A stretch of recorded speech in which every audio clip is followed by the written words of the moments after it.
नमस्कार। दोपहर समाचार में आपका स्वागत है।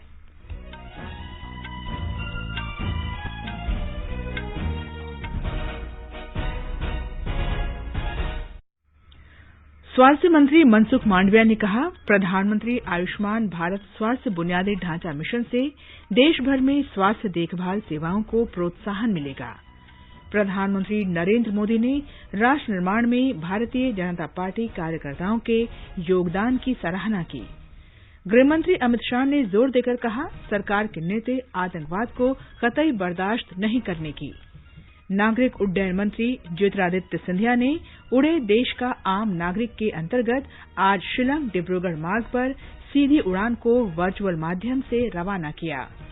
देश में अब तक 102 करोड़ 96 लाख से अधिक कोविड रोधी टीके लगाए गए। स्वस्थ होने की दर 98.19% हुई। भारत और ब्रिटेन के सशस्त्र बलों का कोंकण तट के पास अरब सागर में पहला संयुक्त युद्धाभ्यास शुरू।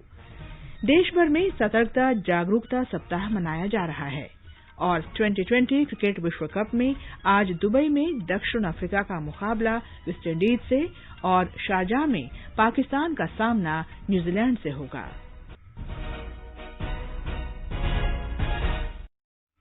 दोपहर समाचार में विशाल शर्मा के साथ मैं कनकलता। देश ने कोविड टीकाकरण अभियान के अंतर्गत 100 करोड़ टीके लगाने का लक्ष्य हासिल कर इतिहास रच दिया है। इस महत्वपूर्ण कार्य में योगदान करने वाले चिकित्सकों, नर्सों और अन्य स्वास्थ्यकर्मियों का आकाशवाणी अभिनंदन करता है। इसके साथ ही हम आपको सतर्क भी करना चाहते हैं कि कोविड अभी समाप्त नहीं हुआ है। आप सभी से हमारी अपील है कि यथाशीघ्र दोनों टीके लगवाएं और अन्य लोगों को भी टीके लगवाने के लिए प्रेरित करें। त्योहारों के समय कृपया इन 3 आसान उपायों का पालन अवश्य करें। मास्क लगाएं, 2 गज की सुरक्षित दूरी बनाए रखें, हाथ और चेहरा साफ रखें। कोविड से संबंधित कोई भी जानकारी और मार्गदर्शन के लिए राष्ट्रीय हेल्पलाइन नंबर 011-2397-8046 और 1075 पर संपर्क करें। देश के 75वें स्वाधीनता दिवस समारोहों के उपलक्ष्य में आजादी का अमृत महोत्सव के अंतर्गत सरकार अनेक गतिविधियों का आयोजन कर रही है। इस अवसर को जन उत्सव के रूप में मनाते हुए आकाशवाणी समाचार ने स्वाधीनता संग्राम और उसके गौरवशाली इतिहास पर विशेष क्विज कार्यक्रम शुरू किया है। ये क्विज 15 अगस्त 2022 तक प्रत्येक सोमवार और मंगलवार को समाचार प्रभात में शामिल किया जाता है। भारतीय डाक विभाग अमृत महोत्सव क्विज में आकाशवाणी के साथ सहयोगी के रूप में शामिल है। अमृत महोत्सव क्विज में कल का प्रश्न था, भारतीय राष्ट्रीय ध्वज के निर्माता कौन थे? इस प्रश्न का सही उत्तर है पिंगली वेंकैया। वर्ष 1916 में पिंगली वेंकैया ने भारत के लिए एक राष्ट्रीय ध्वज शीर्षक से पुस्तिका प्रकाशित की थी, जिसमें विभिन्न देशों के ध्वजों का वर्णन था। उन्होंने भारत के राष्ट्रीय ध्वज के बारे में अपने विचार भी दिए थे। आकाशवाणी समाचार को देश विदेश के श्रोताओं से इस प्रश्न का सही जवाब मिला है। लकी विजेता हैं हुबली, कर्नाटक के श्रीशैल मल्लिकार्जुन भाल्की। मैं Shrishail Mallikarjun, retired State Bank manager, Hubli, Karnataka के निवासी। मैं आकाशवाणी के 1962 से श्रोता हूँ। कर्नाटक के स्वतंत्र सेनानी रानी कित्तूर चेन्नम्मा, संगोली रायण्ण, मैलार महादेवप्पा, उमाबाई कुंदापुर, वनके ओबव्वा, नारायण सुब्बाराव हर्डीकर जैसे अनगिनत सपूतों ने आजादी के लिए अपना सर्वोत्तम बलिदान दिया।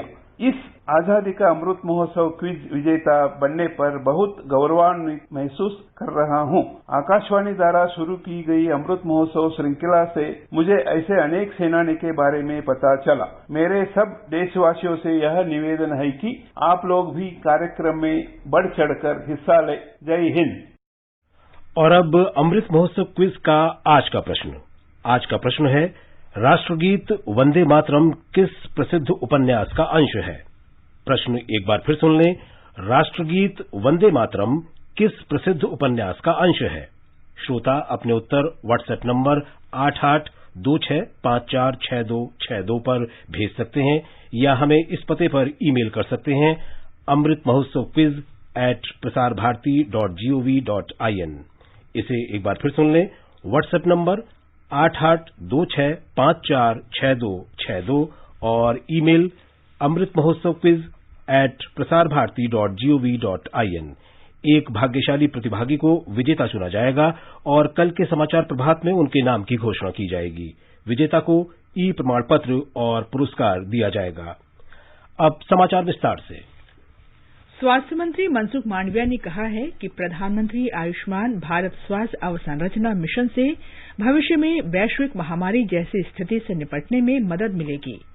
उन्होंने कहा कि कोविड-19 ने देश में स्वास्थ्य बुनियादी ढांचे में सुधार का अवसर दिया है और सरकार ने 64,000 करोड़ रुपए के निवेश के साथ प्रधानमंत्री आयुष्मान भारत स्वास्थ्य अवसंरचना मिशन शुरू किया है। कोविड क्राइसिस ने हमें स्वॉट एनालिसिस करने के लिए अवसर दिया। भविष्य में कोई भी पैंडेमिक आए तो हम उसका सामना कर सके, इसलिए Ayushman Bharat health infrastructure mission जन्म हुआ है। 64,000 करोड़ रुपीस इस योजना पर खर्च किया जाएगा और उसमें टारगेट सेक्टर है ब्लॉक, डिस्ट्रिक्ट और नेशनल। सभी लेवल पर अच्छी लेबोरेटरी हो, और डायग्नोसिस डिस्ट्रिक्ट लेवल पर हो और जहां ऑल टाइप ऑफ रिपोर्ट मिल सके उसकी फैसिलिटी हो। एक इतनी महत्वपूर्ण योजना है। श्री मांडविया ने कहा कि कैंसर और मधुमेह जैसे रोगों के इलाज तथा प्राथमिक स्तर पर उपचार के लिए सरकार ने 1.5 लाख स्वास्थ्य और आरोग्य केंद्र स्थापित करने का फैसला किया है। देश में ऐसे लगभग 79,000 केंद्र शुरू हो गए हैं। हर 4-5 गांव के बीच में देश के नागरिक को ट्रीटमेंट मिले, उसको प्राइमरी हेल्थ चेकअप हो जाए, डायबिटिक पेशेंट की जांच, BP, cervical cancer, breast cancer, oral cancer, इस सभी की प्राइमरी लेवल पर जो चेकअप हो जाए तो हम नागरिक को बचा सकते हैं। और इसलिए हेल्थ एंड वेलनेस सेंटर देश में 1,50,000 बनाने का निर्णय किया। प्रधानमंत्री आयुष्मान भारत स्वास्थ्य अवसंरचना मिशन के अंतर्गत उपचार से लेकर महत्वपूर्ण अनुसंधानों तक की सेवाओं के लिए देश के हर कोने में तंत्र बनाया जाएगा। इसका उद्देश्य अगले 4 से 5 वर्ष में गांवों, ब्लॉकों, जिलों, क्षेत्रों तथा राष्ट्रीय स्तर पर गंभीर रोगों के लिए स्वास्थ्य देखभाल तंत्र को मजबूत करना है। योजना के तहत गांवों और शहरों में स्वास्थ्य और आरोग्य केंद्र खोले जाएंगे, जहां बीमारियों की जांच की सुविधाएं होंगी। इन केंद्रों पर मुफ्त चिकित्सा, परामर्श, मुफ्त जांच, मुफ्त दवा जैसी सुविधाएं उपलब्ध होंगी।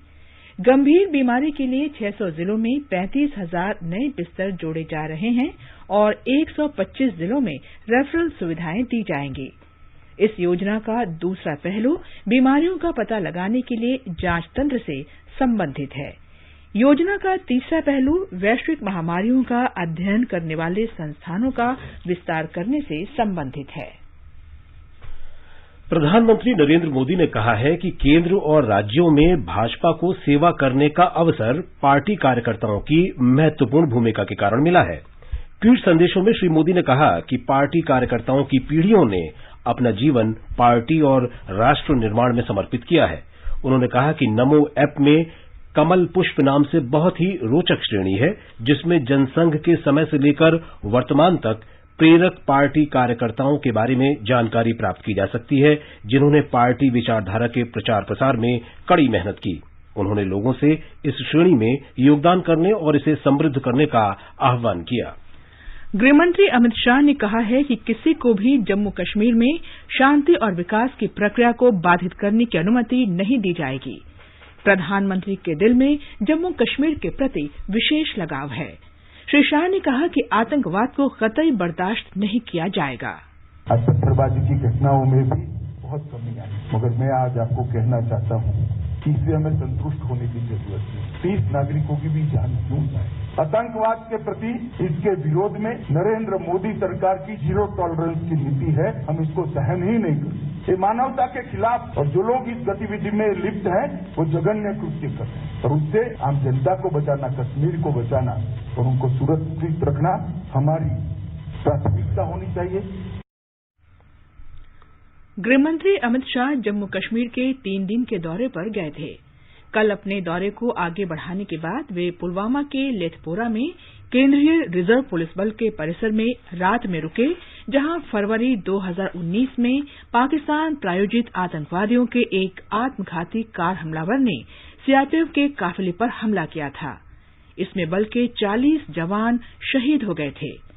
गृहमंत्री ने सैनिक सम्मेलन को संबोधित किया और 2019 में आतंकी हमले में देश के लिए प्राणों की आहुति देने वाले सीआरपीएफ के जवानों को श्रद्धांजलि दी।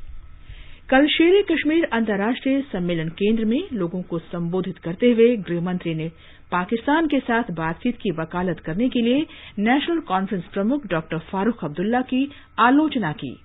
उन्होंने कहा कि सरकार जम्मू कश्मीर के युवाओं और लोगों से प्रदेश को विकसित और समृद्ध बनाने के लिए बातचीत करेगी।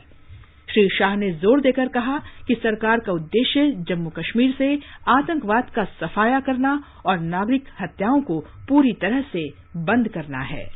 ये समाचार हमारी वेबसाइट newsonair.com/hindi और हमारे mobile app news on AIR पर भी उपलब्ध हैं।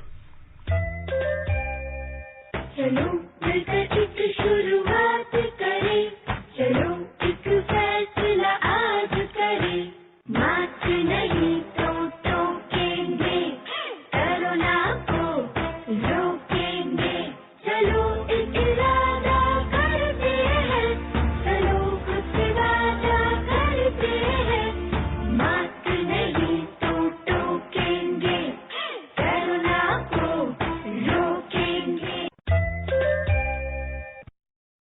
दोपहर समाचार में आपका फिर स्वागत है। राष्ट्रव्यापी टीकाकरण अभियान के अंतर्गत अब तक 102 करोड़ 96 लाख से अधिक कोविड रोधी टीके लगाए जा चुके हैं। पिछले 24 घंटों में कुल 12,428 लोगों में संक्रमण की पुष्टि हुई, जो 238 दिन में सबसे कम है। संक्रमण से स्वस्थ होने की दर 98.19% है। पिछले 24 घंटों में 15,950 से अधिक मरीज संक्रमण से ठीक हुए हैं। अब तक 3 करोड़ 35 लाख 83,318 मरीज स्वस्थ हो चुके हैं। देश में उपचाराधीन मरीजों की संख्या 1,63,816 है, जो कुल मामलों के 1% से भी कम है। देश में अब तक 60 करोड़ 19 लाख से अधिक नमूनों की कोविड जांच की जा चुकी है। केंद्र सरकार ने राज्यों और केंद्र शासित प्रदेशों को अब तक 107 करोड़ 22 लाख कोविड रोधी टीके निःशुल्क उपलब्ध कराए हैं। स्वास्थ्य मंत्रालय ने बताया है कि 12 करोड़ 37 लाख टीके अब भी उनके पास हैं।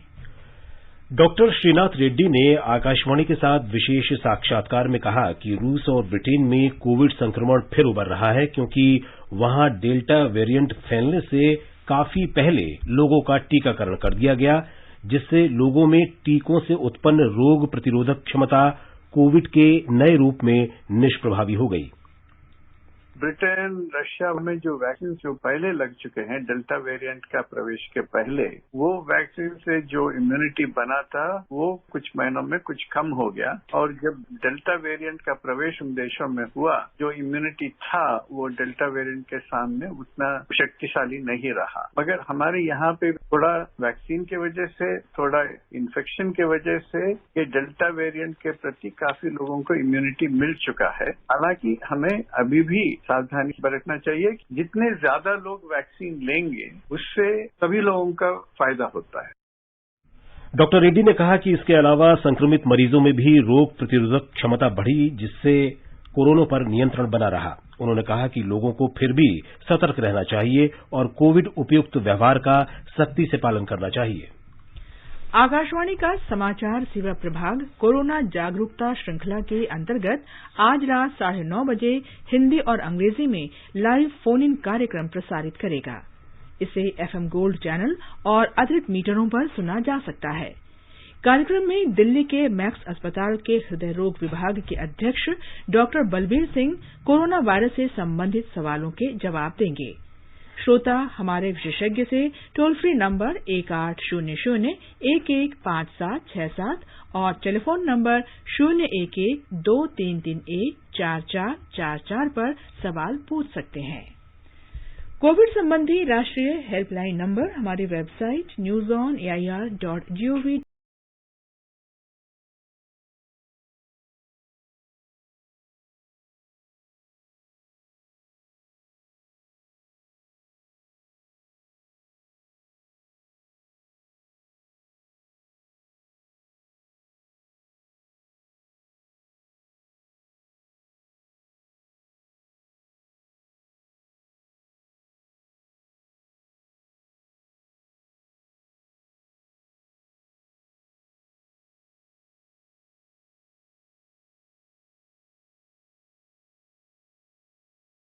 पर एक नजर स्वास्थ्य मंत्री मनसुख मांडविया ने कहा, प्रधानमंत्री आयुष्मान भारत स्वास्थ्य बुनियादी ढांचा मिशन से देश भर में स्वास्थ्य देखभाल सेवाओं को प्रोत्साहन मिलेगा।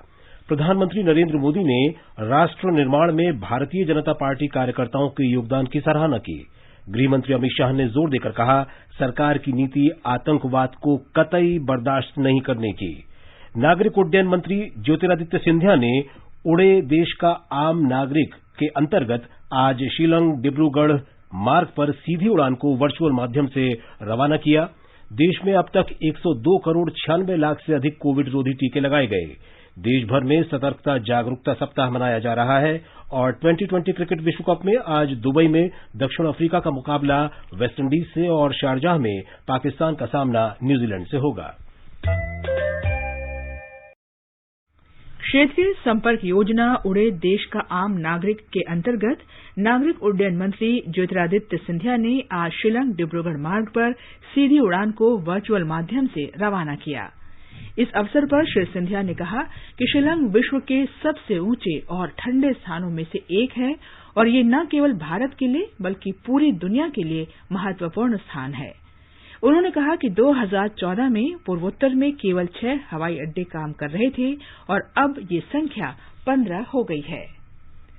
भारत और ब्रिटेन के सशस्त्र बलों का संयुक्त युद्धाभ्यास कोंकण शक्ति 2021 अरब सागर में कोंकण समुद्री तट के पास शुरू हो गया है।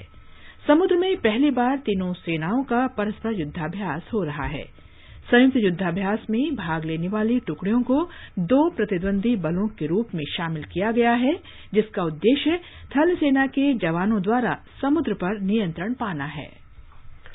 भारत में जम्मू कश्मीर के विलय का दिवस आज केंद्र शासित प्रदेश जम्मू कश्मीर में मनाया जा रहा है। 26 अक्टूबर 1947 को जम्मू कश्मीर के तत्कालीन राजा हरि सिंह ने भारत का हिस्सा बनने के लिए विलय पत्र पर हस्ताक्षर किए थे। इस अवसर पर कई कार्यक्रमों का आयोजन किया जा रहा है। आज ही जम्मू कश्मीर में ब्रिगेडियर राजिंदर सिंह जामवाल का शहीदी दिवस भी मनाया जा रहा है। हमारे संवाददाता ने बताया है कि उन्हें श्रद्धांजलि देने के लिए कई कार्यक्रम आयोजित किए जा रहे हैं। देश भर में सतर्कता जागरूकता सप्ताह मनाया जा रहा है। केंद्रीय सतर्कता आयुक्त सुरेश पटेल ने आज सतर्कता आयोग के अधिकारियों और कर्मचारियों को सत्यनिष्ठा की शपथ दिलाई। शपथ में कहा गया कि देश की आर्थिक, राजनीतिक और सामाजिक प्रगति में भ्रष्टाचार एक सबसे बड़ी बाधा है। श्री पटेल ने शपथ दिलाते हुए कहा कि सरकारी कर्मचारियों, नागरिकों और निजी क्षेत्र के सभी हितधारकों को भ्रष्टाचार समाप्त करने के लिए मिलकर काम करना होगा। प्रत्येक नागरिक को सतर्क होना चाहिए तथा उसे सदैव ईमानदारी तथा सत्यनिष्ठा के उच्चतम मानकों के प्रति वचनबद्ध होना चाहिए तथा भ्रष्टाचार के विरुद्ध संघर्ष में साथ देना चाहिए। आयोग सतर्कता जागरूकता सप्ताह मना रहा है। इसका विषय है स्वतंत्र भारत एट 75, सत्यनिष्ठा के साथ आत्मनिर्भर। राष्ट्रपति रामनाथ कोविंद ने प्रसन्नता व्यक्त की है कि भारत के पास राष्ट्रीय अखंडता और नैतिकता की लंबी और बहुत पुरानी परंपरा है। सतर्कता जागरूकता सप्ताह पर एक संदेश में श्री कोविंद ने कहा कि इन आदर्शों को बनाए रखना सभी नागरिकों की जिम्मेदारी है। उपराष्ट्रपति एम वेंकैया नायडू ने आशा व्यक्त की है कि सभी नागरिक और हितधारक भ्रष्टाचार के खिलाफ लड़ाई में मिलकर काम करेंगे। प्रधानमंत्री नरेंद्र मोदी ने आज से शुरू हो रहे सतर्कता जागरूकता सप्ताह के आयोजन से जुड़े सभी लोगों को बधाई दी है। प्रधानमंत्री ने कहा है कि सभी नागरिकों को भ्रष्टाचार को खत्म करने के लिए स्वयं को फिर से समर्पित करना चाहिए। 2020 क्रिकेट विश्व कप में आज दुबई में 3:30 बजे दक्षिण अफ्रीका का मुकाबला वेस्टइंडीज से और शारजाह में शाम 7:30 बजे पाकिस्तान का सामना न्यूजीलैंड से होगा। कल शारजाह में अफगानिस्तान ने अपने पहले मैच में स्कॉटलैंड पर 130 रन से जीत दर्ज की। 191 रन के लक्ष्य के जवाब में स्कॉटलैंड की टीम 11वें ओवर की दूसरी गेंद में मात्र 60 रन पर आउट हो गई। ये समाचार आकाशवाणी से प्रसारित किए जा रहे हैं। ताजा समाचार जानने के लिए आप हमारे Twitter handle @AIR News Hindi को फॉलो कर सकते हैं।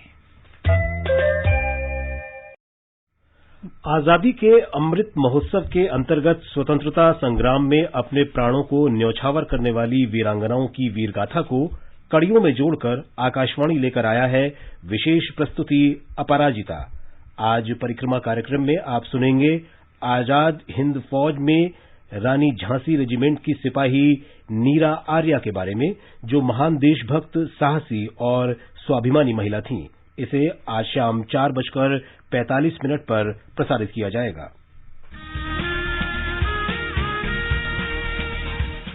भारत के स्वतंत्रता संग्राम में अनगिनत स्वतंत्रता सेनानियों ने अपने प्राणों की आहुति दी। कुछ इतिहास में अमर हो गए और कई गुमनाम। आजादी के अमृत महोत्सव के अंतर्गत 75 कड़ियों की श्रृंखला में हम उन वीरांगनाओं की बात करेंगे जिनका योगदान कभी भुलाया नहीं जा सकता। प्रत्येक मंगलवार परिक्रमा में सुनिए अपराजिता, देश की वीरांगनाओं को आकाशवाणी का सादर नमन।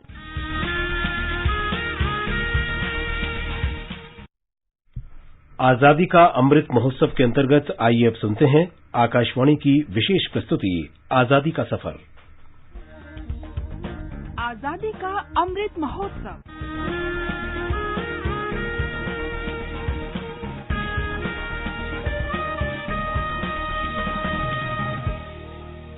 आजादी का सफर आकाशवाणी के साथ। एक राष्ट्र का जन्म। भारत का शानदार स्वाधीनता संघर्ष आधुनिक विश्व के महानतम संघर्षों में से एक है। आकाशवाणी आपके लिए रोजाना ला रही है इस शानदार संघर्ष की झलक। 26 अक्टूबर के दिन सन 1947 में महाराजा हरि सिंह ने कश्मीर के भारत में विलय के लिए विलय पत्र पर हस्ताक्षर किए थे, जिसके बाद जम्मू कश्मीर भारतीय संघ में शामिल हुआ था। भारत के अंतिम गवर्नर जनरल लॉर्ड माउंटबेटन ने 27 अक्टूबर को इसे स्वीकृति दी थी और उसी दिन तड़के भारतीय सेना की प्रथम सिख बटालियन हवाई जहाज से श्रीनगर पहुंची, जहां उसने पाकिस्तान समर्थित कबायली हमले का प्रतिरोध किया।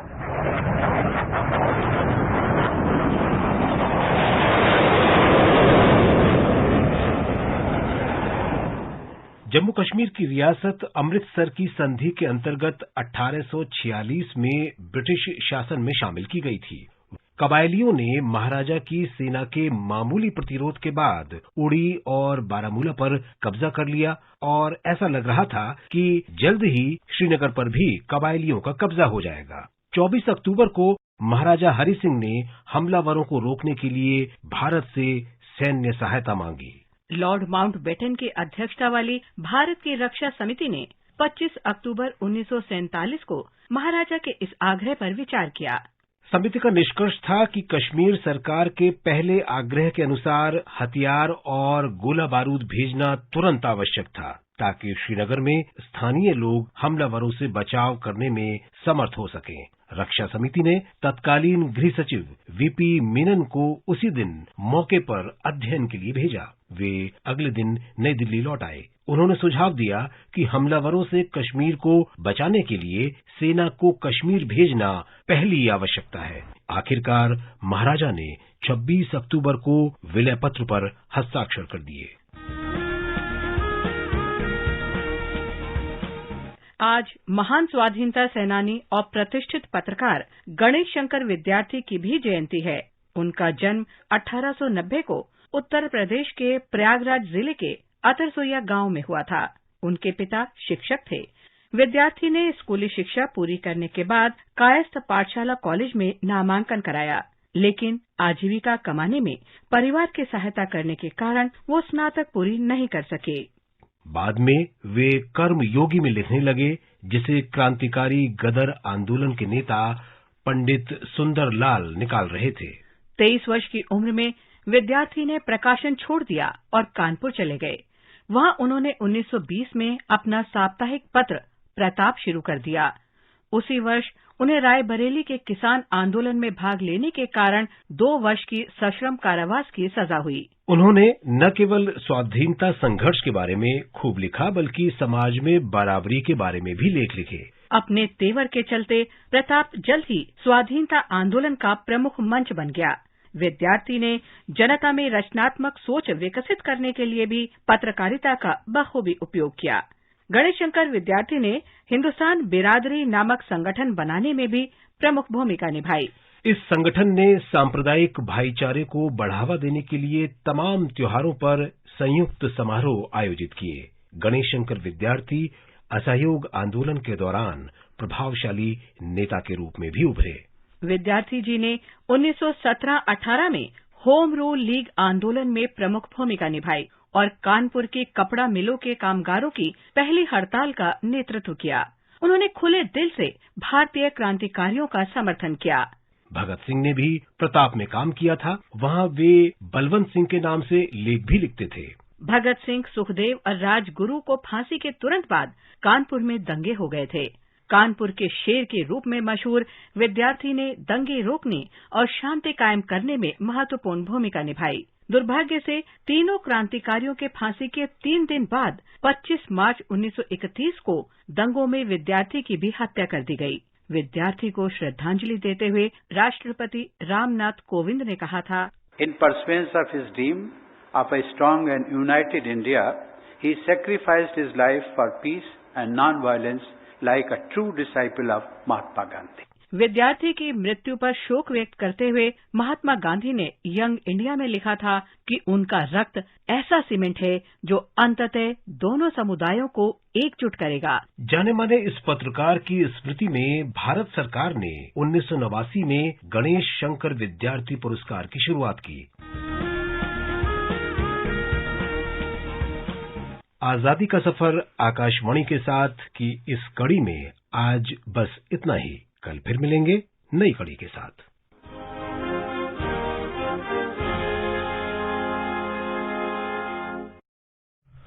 और अब एक नजर आज के मौसम पर। सबसे पहले देश के 4 महानगरों के मौसम का हाल। दिल्ली और मुंबई में आसमान साफ रहेगा, जबकि चेन्नई और कोलकाता में आमतौर पर बादल छाए रहेंगे। चेन्नई में बूंदाबांदी का अनुमान है। श्रीनगर में आंशिक रूप से बादल छाए रहेंगे। जम्मू में मुख्य रूप से आसमान साफ रहेगा। लेह में मुख्य रूप से आसमान साफ रहने की संभावना है। गिलगित में आसमान साफ रहेगा। तापमान 7 से 22 डिग्री सेल्सियस के बीच रहने की संभावना है। मुजफ्फराबाद में मुख्य रूप से आसमान साफ रहेगा।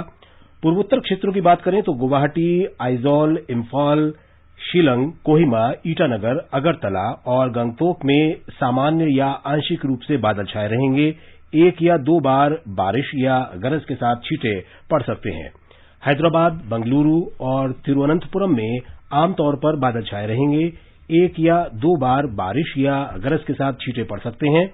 इन क्षेत्रों में तापमान 18 डिग्री सेल्सियस से 31 डिग्री सेल्सियस के बीच रहेगा। बुलेटिन समाप्त होने से पहले अमृत महोत्सव क्विज का आज का प्रश्न फिर से सुन लें। राष्ट्रगीत वंदे मातरम किस प्रसिद्ध उपन्यास का अंश है? आप अपने उत्तर व्हाट्सएप नंबर 8826546262 पर भेज सकते हैं या हमें इस पते पर ईमेल कर सकते हैं amritmahotsav@prasarbharati.gov.in। अंत में मुख्य समाचार एक बार फिर। स्वास्थ्य मंत्री मनसुख मांडविया ने कहा, प्रधानमंत्री आयुष्मान भारत स्वास्थ्य बुनियादी ढांचा मिशन से देश भर में स्वास्थ्य देखभाल सेवाओं को प्रोत्साहन मिलेगा। प्रधानमंत्री नरेंद्र मोदी ने राष्ट्र निर्माण में भारतीय जनता पार्टी कार्यकर्ताओं के योगदान की सराहना की। गृहमंत्री अमित शाह ने जोर देकर कहा, सरकार के निर्णय आतंकवाद को कतई बर्दाश्त नहीं करने की। नागरिक उड्डयन मंत्री ज्योतिरादित्य सिंधिया ने उड़े देश का आम नागरिक के अंतर्गत आज शिलंग डिब्रूगढ़ मार्ग पर सीधी उड़ान को वर्चुअल माध्यम से रवाना किया। देश भर में सतर्कता जागरूकता सप्ताह मनाया जा रहा है और 2020 क्रिकेट विश्व कप में आज दुबई में दक्षिण अफ्रीका का मुकाबला वेस्टइंडीज से और शारजाह में पाकिस्तान का सामना न्यूजीलैंड से होगा। इसके साथ ही दोपहर समाचार का ये अंक समाप्त हुआ। नमस्कार।